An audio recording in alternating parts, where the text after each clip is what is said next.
Blockade.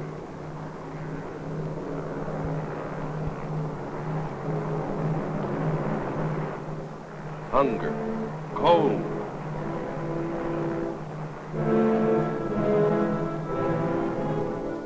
Earthquake.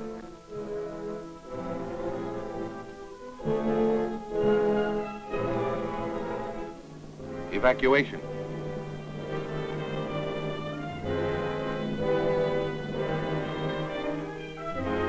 Flood.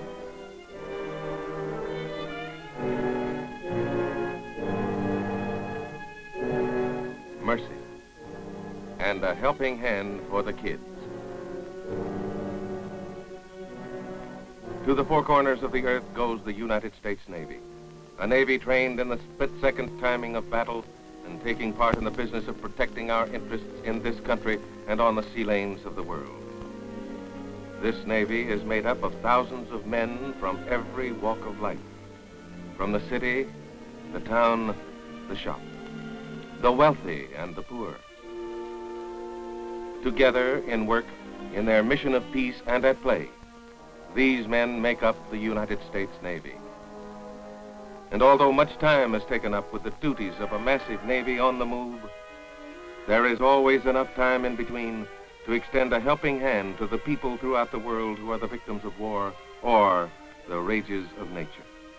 In 1948, the Cold War tightened its grip on the split city of Berlin, Germany. Supplies were cut off by the communists in the Eastern Zone. No trucks or railroad trains were allowed to go through into the Western Zone. People were without food.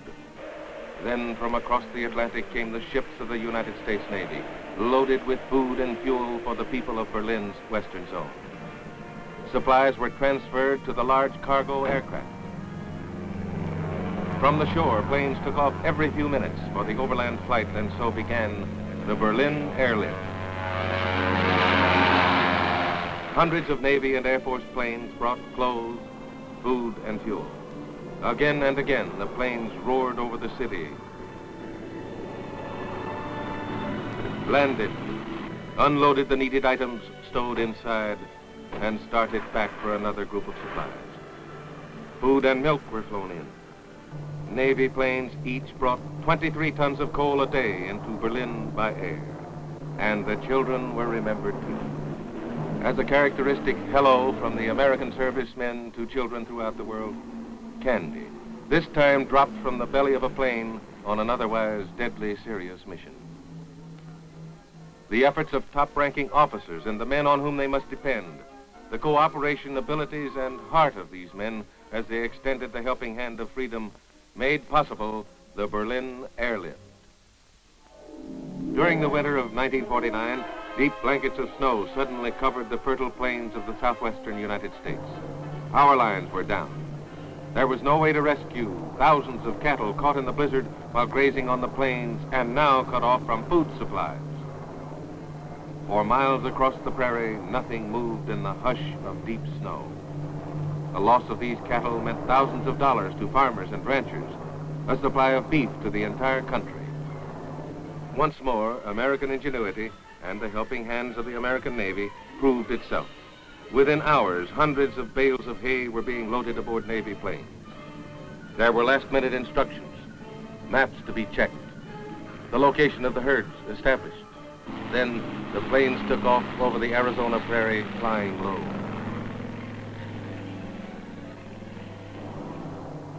The cattle were sighted. The crew prepared the hay, and the bales were dropped to the hungry cattle marooned in the snow below.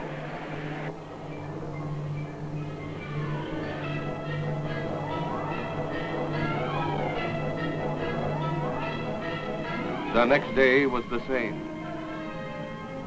More hay, more feed, until the farmers could get to their cattle. This was Operation Snowbird, with services rendered eagerly and well by some of the thousands of men who make up the United States Navy.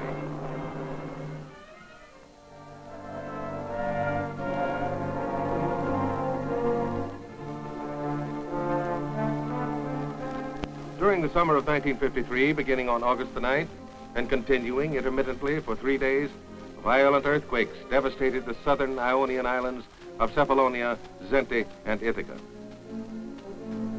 Destroyed beyond hope were the towns of Argostoli, Zante, Luxurian, and Vathe, as well as most of the villages on these three islands.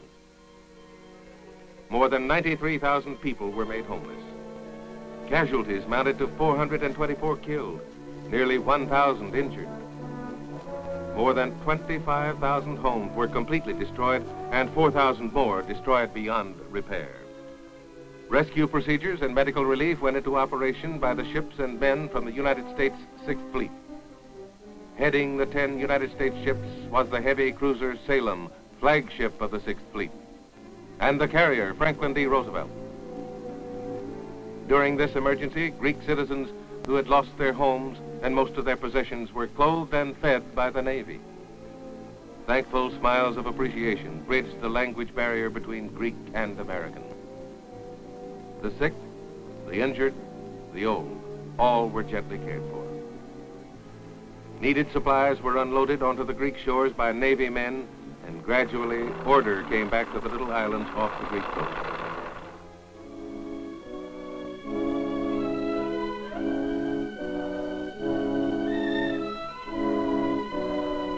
On August 9, 1954, the South Vietnam Premier asked, and the United States readily agreed to help evacuate from the northern Vietnam area Vietnamese citizens.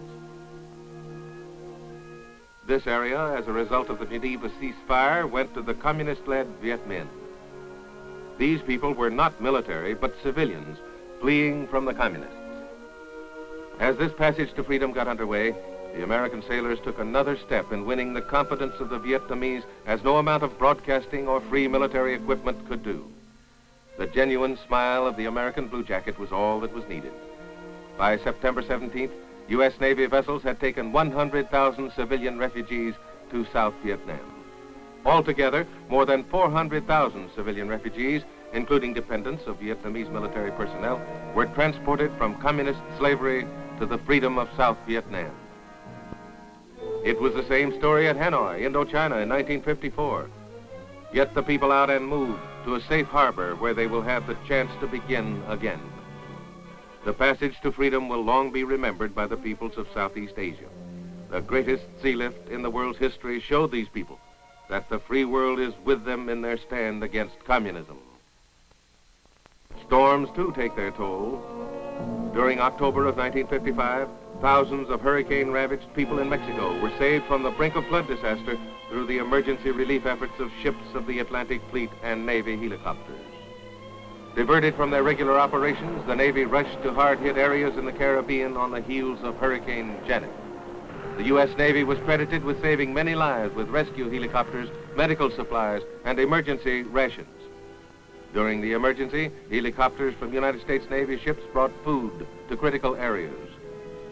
This became a routine job for the men flying the Whirlybird, and the assistance continued until the torrential rains had passed and the floodwaters receded. Grateful Mexicans looked forward to the landing of the great helicopter, loaded with needed medical and food supplies. This was the worst flood Mexico had experienced in many years. Through the quick thinking and materials available to the United States Navy, it was possible to help the people of Mexico during this flood. Many hundreds of people were saved from injury and hunger. Once more, the men of the United States Navy had made friends while extending help when the need was so great. American servicemen the world over are exactly the same in their fondness for children. The tradition of looking after the kids also takes shape in Navy parties, no matter what the holiday, at all naval establishments and on board all Navy ships in port. These parties take place all over the world from Yokosuka to New York. It's a foregone conclusion that sailors can't resist kids and kids can't resist sailors. Whenever there's a youngster in a tough spot, the U.S. Blue Jacket or Marine is always ready to put out his hand in support.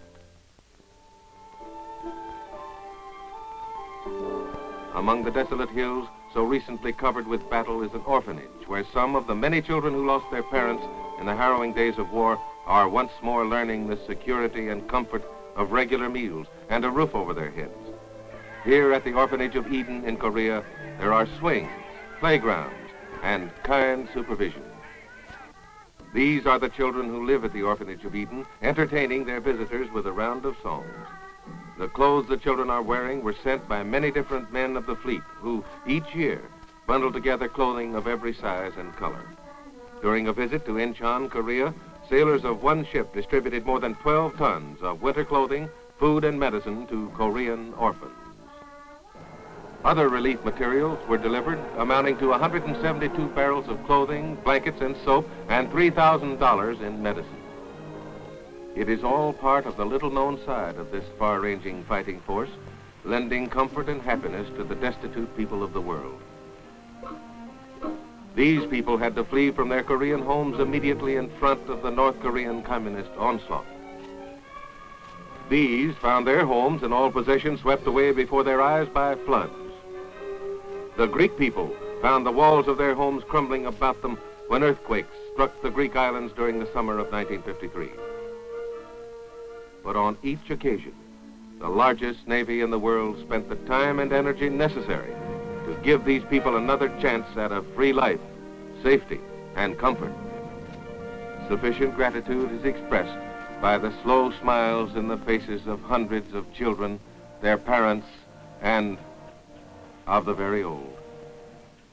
This is thanks enough for the American sailors who do the jobs, the men who make up the heart of the Navy.